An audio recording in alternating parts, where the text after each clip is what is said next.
A recent fire uncovered century-old fighting positions, most recently used during the Battle for Guam in World War II. Local Marines visited the site recently to assist the National Park Service in a site survey of the historical find, which comes just months before the 70th anniversary of Guam's island-wide liberation celebration in July. So the last week, a large wildfire came through, so it burned a huge swath of the center of the island, but once it had burnt, it exposed all of this because now all we have left are small 12-inch stubble, and in a lot of areas completely bare earth. And since that has now burned away all this heavy vegetation, we're able to come in and survey.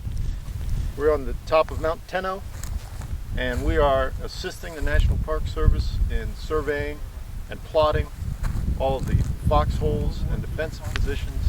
The site that we're on now was actually part of the defensive plan that was created by Lieutenant Colonel Pete Ellis in 1914. During World War II, when the 1st Marine Provisional Brigade lands in Agate with the 77th Army in reserve, 1st Marine Provisional Brigade swings and takes on the Erode Peninsula, and the 77th Army works their way across the flats from Mount Alipan up here to Mount Tenjo, getting here on July 28th, in the morning of July 28th.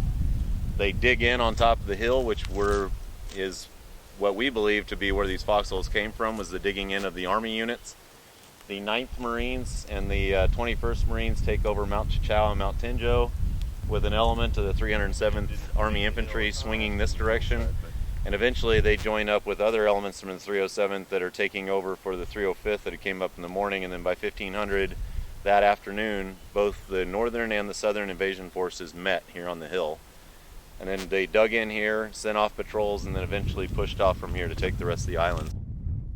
Visit www.nps.gov/WAPA for further information about the War in the Pacific National Historical Park on Guam.